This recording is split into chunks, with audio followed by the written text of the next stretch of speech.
የመተንፈሻ ቱቦዎች ማበጥ፣ የአክታ መብዛት፣ የጡንቻ መኮማተር፣ የደረት መጥበቅ፣ ፉጨት የመሰለ ድምፅ፣ ደረቅ ሳል፣ የእንቅልፍ መቆራረጥ፣ አለርጂዎች፣ የአየር ሁኔታ ለውጥ፣ ኢንፌክሽኖች፣ ስሜታዊ መሆን፣ አካላዊ እንቅስቃሴ፣ ኦሜጋ ስሪ፣ ቫይታሚን ዲ፣ አንቲኦክሲዳንት፣ ቪታሚን ሲ፣ ቤታ ካሮቲን፣ ማግኒዥየም፣ የታሸጉ ምግቦች፣ በጣም ጨዋማ የሆኑ ምግቦች።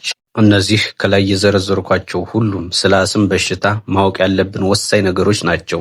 ምልክቶች፣ መንስኤዎች እንዲሁም መፍትሄዎች ስለሆኑ እያንዳንዱን ነገር በዝርዝር እንመለከታለን። እስከ ቪዲዮ መጨረሻም አብራችሁን ቆዩ። ሼር፣ ላይክ፣ ሰብስክራይብ ማድረግዎን እንዳይረሱ። ሰላም ጤና ይስጥልን። ዛሬ በዓለም ዙሪያ በሚሊዮን የሚቆጠሩ ሰዎችን ስለሚያጠቃውና ስለመተንፈሻ አካል ችግር አስም በዝርዝር እንነጋገራለን። አስም ምንድን ነው? እንዴትስ ይከሰታል? ምልክቶቹንና መከላከያ መንገዶችን አብረን እናያለን።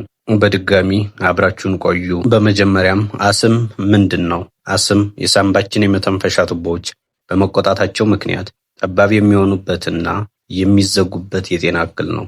ይህም አየር ወደ ሳንባችን ለማስገባትና ለማስወጣት አስቸጋሪ ያደርገዋል ማለት ነው። የቱቦዎች ማበጥ፣ የመተንፈሻ አካላት የውስጥ ክፍል ማበጥ፣ የአክታ መብዛት፣ ቱቦዎች በወፍራም አክታ ይሞላሉ። የጡንቻ መኮማተር፣ በቱቦዎቹ ዙሪያ ያሉ ጡንቻዎች ይወጠራሉ። ሁለተኛ፣ የአስም ምልክቶች። የአስም ምልክቶች ከሰው ወደ ሰው ሊለያዩ ይችላሉ። ዋና ዋናዎቹ ግን የሚከተሉት ናቸው። አንደኛ፣ ከባድ የትንፋሽ ማጠር፣ ትንፋሽ መቆራረጥ ወይም አየር ማጣት ማለት ነው። ሁለተኛ፣ የደረት መጥበቅ፣ ደረትን አንድ ነገር እንደጫነው ሆኖ መሰማት ማለት ነው።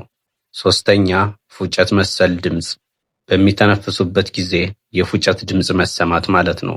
አራተኛ፣ ደረቅ ሳል፣ በተለይ በሌሊት ወይም በማለዳ ሰዓት የሚባባስ ደረቅ ሳል አለ ማለት ነው። አምስተኛ፣ የእንቅልፍ መቆራረጥ፣ በትንፋሽ ማጠርና በሳል ምክንያት እንቅልፍ ማጣት። ሌላኛው የአስም መንስኤዎችና ቀስቃሽ ነገሮች ምን ናቸው የሚለውን እናያለን። የአስም ትክክለኛ መንስኤ ባይታወቅም ለበሽታው መባባስ ምክንያት የሚሆኑ ቀስቃሽ ነገሮች ወይም ትሪገርስ አሉ። እነርሱም አንደኛ፣ የአየር ብክለትና ሽታዎች፣ ለምሳሌ ጭስ፣ የሽቶ ሽታ፣ የኬሚካል ሽታዎችና ሌሎችም። ሁለተኛ፣ አለርጂዎች፣ የአበባ ብናኝ፣ የእንስሳት ፀጉርና አቧራ እንዲሁም የመሳሰሉት። ሶስተኛ፣ የአየር ሁኔታ ለውጥ፣ በጣም ቀዝቃዛ አየር ወይም ከፍተኛ እርጥበት አዘል አየር በሚነፍስበት ጊዜ ማለት ነው። አራተኛ፣ ኢንፌክሽኖች፣ ጉንፋንና መሰል የመተንፈሻ አካል ህመሞች አስምን ሊያባብሱ ይችላሉ ማለት ነው። አምስተኛ፣ ስሜታዊ መሆን፣ ከፍተኛ ጭንቀት ካለ፣ ሳቅ ወይም ቁጣ ካለ አስም ሊነሳበት ወይም ሊቀሰቀስበት ይችላል ማለት ነው። ሌላኛው ደግሞ አካላዊ እንቅስቃሴ፣ አንዳንድ ሰዎች ስፖርት ሲሰሩ አስማቸው ሊቀሰቀስ ይችላል። ከላይ እንደገለጽኩት አስም ምንድን ነው? ምልክቶቹስ ምንድናቸው? ሊያስነሱብን የሚችሉ ነገሮችስ ምንድናቸው? የሚሉትን በዝርዝር አይተናል። ከዚህ በመቀጠል ደግሞ የህክምና መከላከያ መንገዶች ምን እንደሆኑ በዝርዝር እናያለን። አስም ሙሉ በሙሉ ባይድንም በህክምና በሚገባ መቆጣጠር ይቻላል። ለምሳሌ አንደኛ፣ ፈጣን እፎይታ ሰጪዎችን መጠቀም። የአስም መቆጣት በድንገት ሲነሳ ቱቦዎችን በፍጥነት ለመክፈት የሚረዱ ለምሳሌ ሳልቡታሞልና ቬንቶሊን አይነት መድኃኒቶችን መጠቀም ይቻላል። የረጅም ጊዜ መቆጣጠሪያዎችን መጠቀም ይቻላል። በየቀኑ የሚወሰዱና የሳንባን መቆጣት የሚቀንሱ መድኃኒቶችን ማለት ነው። ሌላኛው የአለርጂ ህክምና፣ አስሙ ከአለርጂ ጋር የተያያዘ ከሆነ የአለርጂ መድኃኒቶች ሊታዘዙ ይችላሉ። ሌላኛው ህክምና ደግሞ ተፈጥሯዊና የቤት ውስጥ መከላከያ መንገዶች ናቸው። ከህክምናው ጎን ለጎን እነዚህን በማድረግ ራስን መጠበቅ ይቻላል ማለት ነው። ለምሳሌ ቀስቃሽ ነገሮችን ማስወገድ። የአስም መነሻ ምክንያቶች የተለያዩ ናቸው እንደ ሰው አይነት ስላልን ለእርስዎ አስም ቀስቃሽ የሆነውን ነገር ለይተው ይወቁና ይራቁ። ለምሳሌ ከላይ የጠቀስናቸው እንደ አቧራና ጭስና የመሳሰሉትን ነገሮች ከነሱ መራቅ ማለት ነው።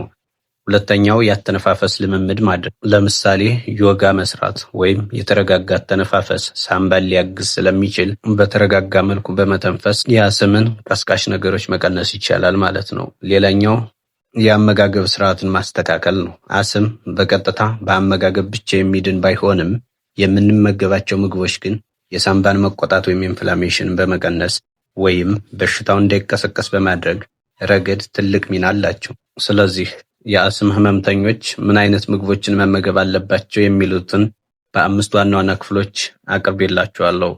አንደኛው ኦሜጋ 3 ወይም ፋቲ አሲድ ነው። እነዚህ ንጥረ ነገሮች በመተንፈሻ አካላት ላይ የሚከሰትን መቆጣትና ማበጥ የመቀነስ ከፍተኛ አቅም አላቸው። ለምሳሌ አሳ፣ በተለይ ሳልሞን የተባለው የአሳ ዝርያ ማለት ነው፣ የተልባ ፍሬና የወልነት ለውዝ ማለት ነው።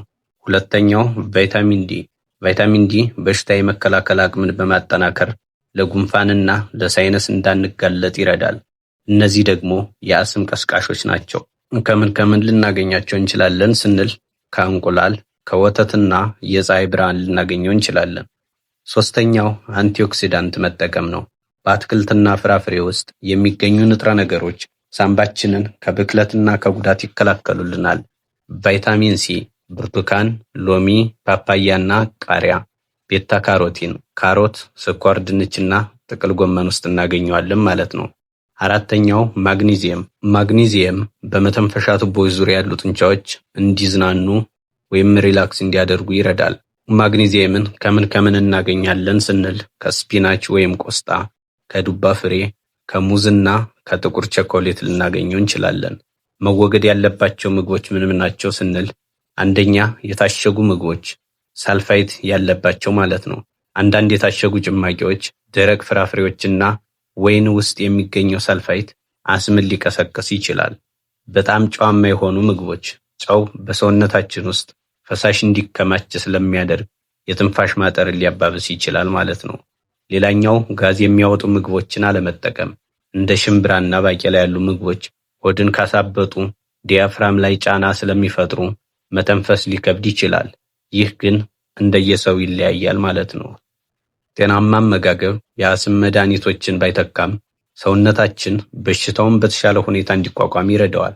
ዋናው ቁልፍ ነገር ትኩስና ተፈጥሯዊ ምግቦችን ማዘውተር ነው።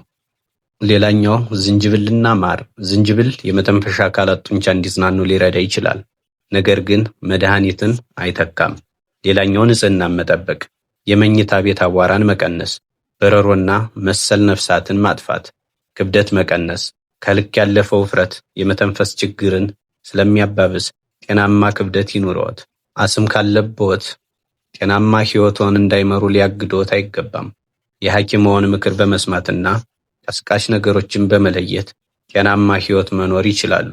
ቪዲዮ ጠቃሚ ሆኖ ካገኙት ላይክ እና ሰብስክራይብ በማድረግ ለሌሎች እንዲደርስ ያደርጉ። በቀጣይ ለእናንተ ይጠቅማሉ ያልናቸውን አዳዲስና ወቅታዊ የሆኑ መረጃዎች እናቀርብላችኋለን። እስከዛው ድረስ መልካም ጊዜ፣ መልካም ቆይታ። ጤናችሁን ጠብቁ። ሳማ ቲዩብ